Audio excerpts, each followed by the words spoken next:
प्रिय छात्रों, नमस्कार। आज मैं आपके लिए जो प्रॉब्लम सॉल्व कर दिखला रहा हूँ वह प्रॉब्लम उस प्रत्येक छात्र के लिए उपयोगी है जो लॉग से संबंधित संख्यात्मक प्रश्नों को हल कर रहा है। जब हम किसी भी संख्या का लॉग निकालते हैं तब उसके अंतर्गत उसके दो मान आते हैं। एक कहलाता है पूर्णांश और एक कहलाता है दशमलवांश। पूर्णांश कितना होगा वह तो आप संख्या देखकर बतला सकते हैं। आपका उसका ये नियम है कि संख्या के हिसाब से आप बता सकते हैं, लेकिन उसका दशमलवांश कितना होगा ये आपको टेबल से मालूम पड़ता है। खैर, अब आप अपने मूल प्रश्न पर आइए।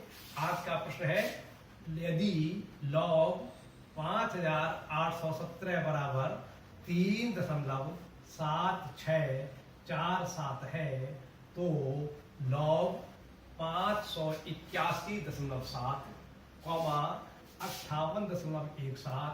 58.17, 5.817, लॉग 0.5817, लॉग 0.0587, लॉग 0.0587 तथा लॉग 0.05817 का मान ज्ञात करें।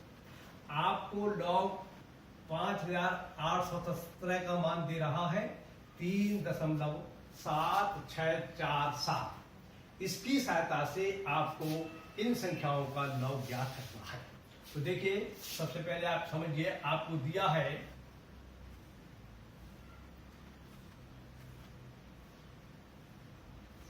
लॉग 5817 बराबर 3.7647। अब ये संख्या जो है आपकी 5817, देखिए जब हमने इसका लॉग लिया तो ये हिस्सा तो कहलाता है पूर्णांश और ये कहलाता है दशमलवांश। अब यदि अंक यही रहे और अंकों का क्रम भी यही रहे, डेसिमल इसमें नहीं लगा हुआ है, जैसे मान लीजिए आपके लिखे हैं 5817, आप इसको कर लीजिए 5.817, आप इसको कर लीजिए 58.17, आप इसको कर लीजिए 581.7, आप इसको कर लीजिए 0.5817। कहने का मतलब यह है जो अंक यहां पर है वही अंक इन समस्त संख्याओं में है। केवल अंतर यह है कि डेसिमल का स्थान जो है परिवर्तित होता रहा है। इन अंकों में कोई भी किसी प्रकार का परिवर्तन नहीं हुआ है, ना अंक परिवर्तित हुए हैं, न इनके बीच में कोई दूसरा अंक लाया गया है।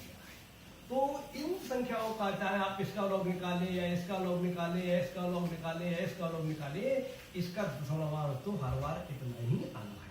अगर आप मान लीजिए इसका लॉग निकालते हैं 58,170 का, तो इसका लॉग का जो दशमलवांश है वह इतना ही आएगा। केवल ये पूर्णांश जो है वह परिवर्तित होता रहता है। तो अब आपको हम समझाएंगे तो संभवतः आपकी समझ में आ जाएगा।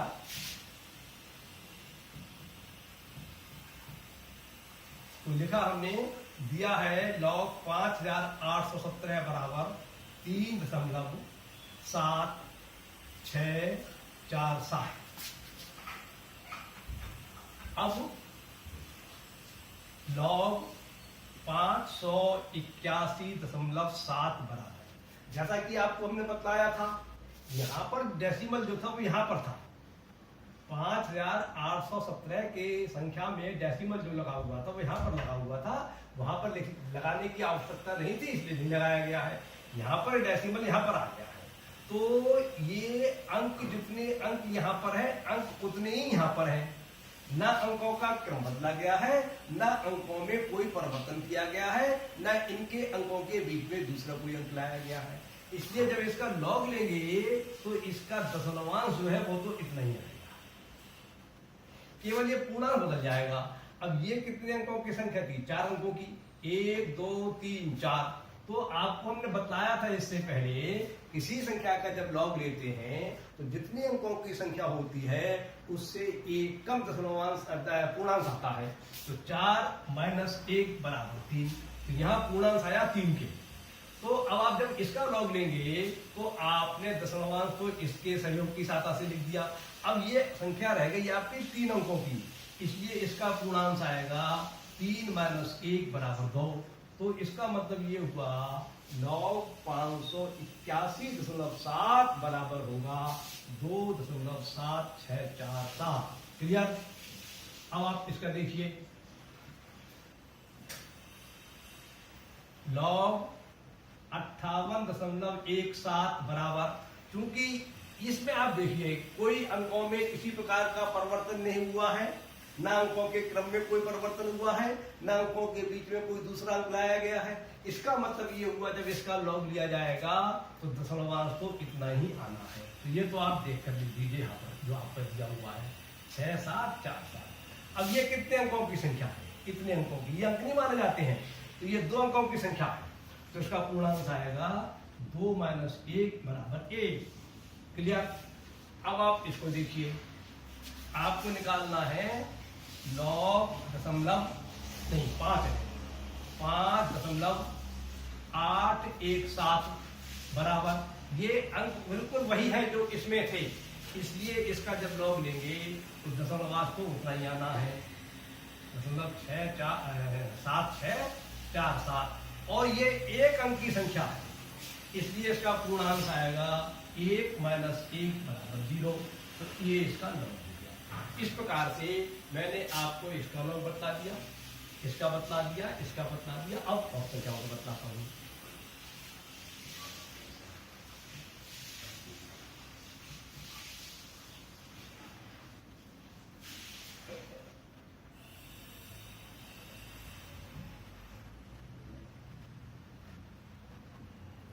अब आपको निकालना है ये इसका log 5817। तो इसका दशमलवांश तो इतना ही आएगा, क्योंकि यहाँ पर ये जो अंक हैं वे अंक उसी प्रकार से उसी क्रम में आए हैं, कोई भी परिवर्तन नहीं हुआ है। तो इसलिए इसके log का दशमलवांश तो आएगा 0.7647।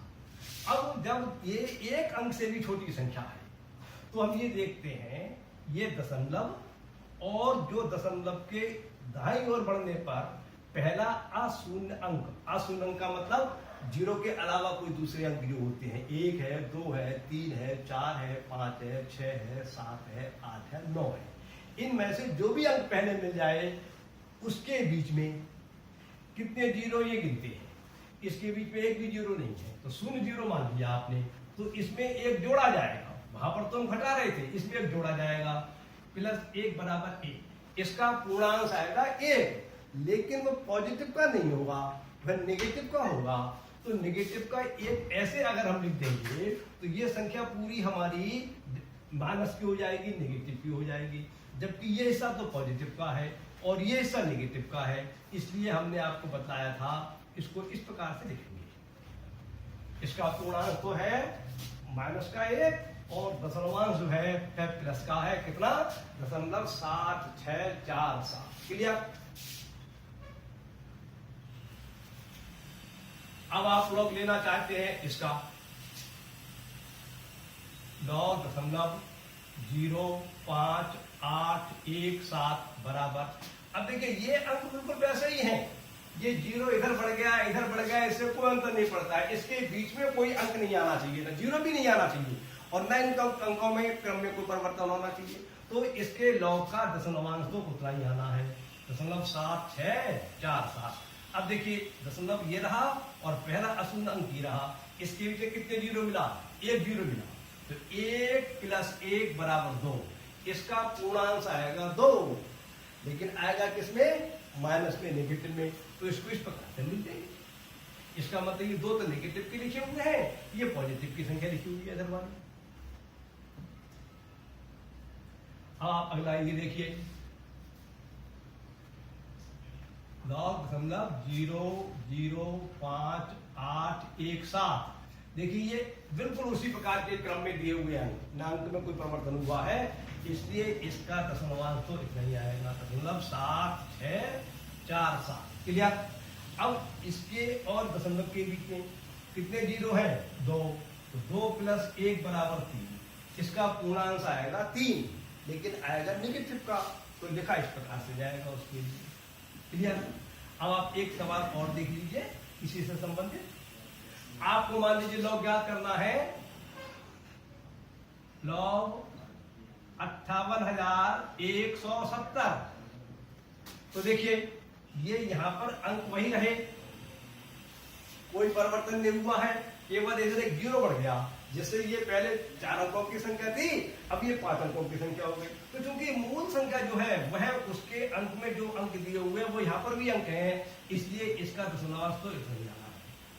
अब ये संख्या हो गई 1, 2, 3, 4, 5 अंकों की, इसलिए इसका पूर्णांश आएगा 5 - 1 = 4। क्लियर।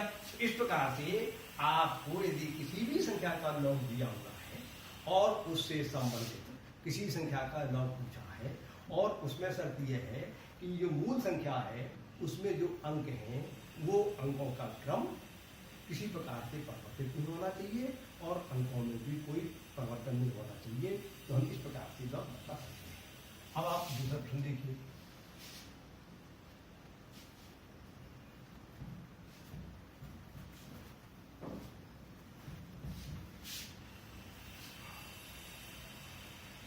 आपको दिया है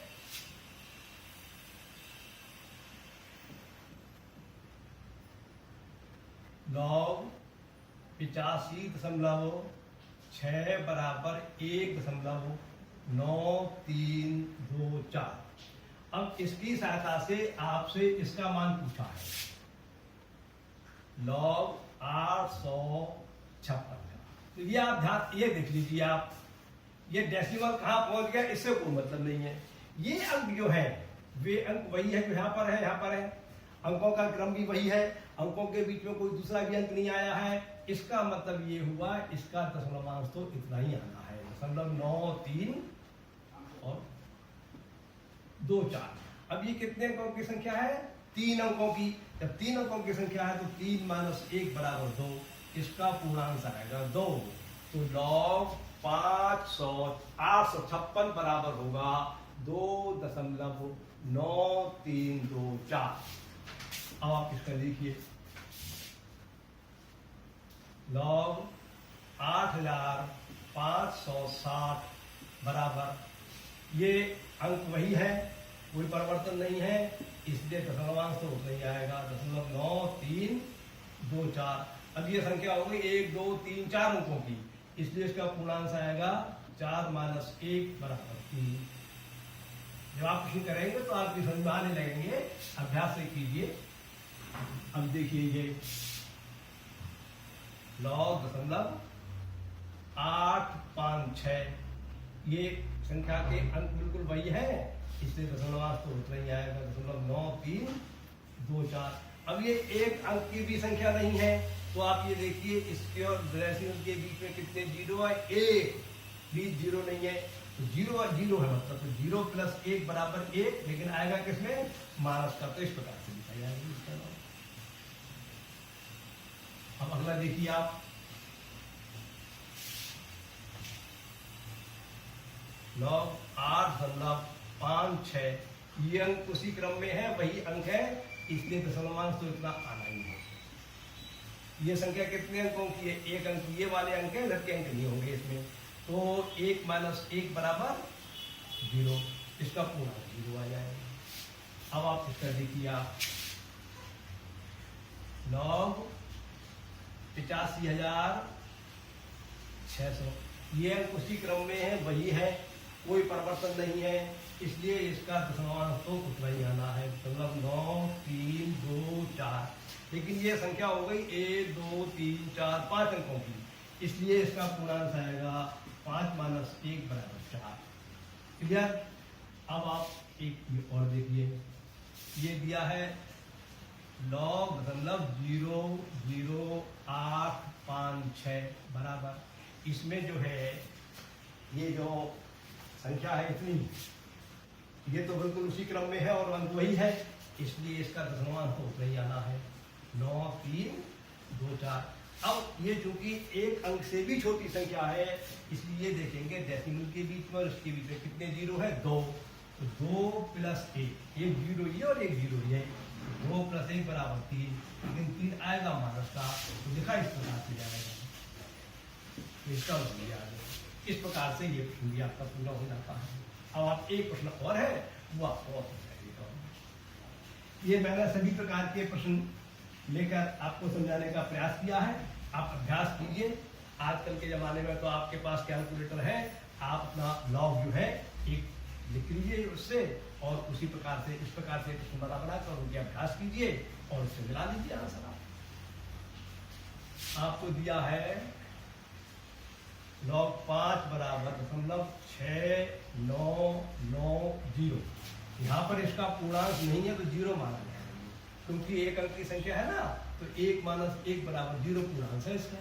अब आपसे log का मान पूछा 50 का, log 50 का मान पूछा है, ये और ये बिल्कुल एक सा है, केवल इधर 0 बढ़ाकर एक अंक के स्थान पर हमने 2 अंकों की संख्या बना ली है, और इसका दशमलवांश तो उतना ही रहेगा 0.6990 और इसका पूर्णांक कितना आएगा 2 - 1 बराबर 3।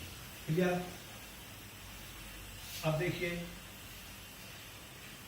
log 500 का मान निकालना है, तो चूंकि ये तो अंक बिल्कुल वैसी संख्या है जैसी यहाँ पर आती है आपकी, तो इसलिए इसका दशमलवांश से नहीं आना है 0.6990। ये तीनों अंकों की संख्या हो गई, इसलिए इसका पूर्णांक आएगा 3 - 1 बराबर 2। इसका log आया, log 500 का मान आया 2.6990। अब आप देखिए log 5000 का मान पूछा आपसे, तो दशमलवांश तो उतना ही रहेगा, क्योंकि यहाँ पर 0 बढ़ाकर संख्या अंकों की ज़्यादा बढ़ रही है, लेकिन मूल जो है जो अंक दिए हुए थे वो तो वैसे ही है ना, इसलिए इसका दशमलवांश नहीं आएगा। 6990 और ये 1 2 3 4 अंकों की संख्या होगी, तो 4 - 1 बराबर इसका पूरा आ जाएगा। ठीक है। अब आप ये देखिए, आप यहाँ तक हो गया आपको ये।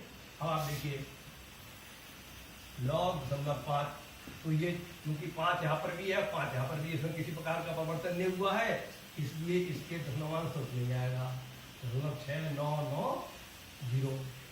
और इसके बीच में और इसके बीच में एक भी जीरो नहीं है, तो 1 मतलब 0 + 1 बराबर 1, लेकिन आएगा माइनस में, निगेटिव का 1 आएगा, क्योंकि एक अंक से भी छोटी संख्या है, तो माइनस का 1 इस प्रकार से नहीं लिखा जाएगा, इस प्रकार से लिखा जाएगा। इसका मतलब यह है ये तो माइनस की है और ये पॉजिटिव की, ये आपको हम पहले ही बता चुके हैं। अब आप देखिए log 0.5, इसका दशमलवांश तो उतना आना ही है, आप समझ गए होंगे बात के लिए, 0.6990। अब इसके बीच में एक जीरो है, तो 1 + 1 बराबर 2, इसका पूर्णांक आएगा 2, लेकिन आएगा माइनस में, ये माइनस की है ये प्लस की है। अब आप एक और सवाल देख लीजिए, अंतिम सवाल है वो आपका 0.005। तो देखिए इसका दशमलवांश तो इतना आना ही आना है, ये तो आप बात समझ गए होंगे इतने उदाहरणों के बाद। अब इसके और इसके बीच में कितने जीरो है 3, तो 3 + 1 बराबर 4, इसका पूर्णांक आएगा 4 माइनस का निगेटिव का। तो ऐसे नहीं लिखा जाएगा, ये अगर ऐसे लिख देंगे तो पूरी संख्या नेगेटिव की हो जाएगी, जबकि आपको 4 तो लिखने नेगेटिव के और ये लिखने पॉजिटिव के, तो इसका मतलब इस प्रकार से आप समझने का प्रयास कीजिए, आपकी समझ में आ जाएंगे, फिर आप इनको अभ्यास कीजिए। इस प्रकार के प्रश्न प्राय परीक्षा में पूछे जाते हैं। आज की बात पूरी होती है। नमस्कार।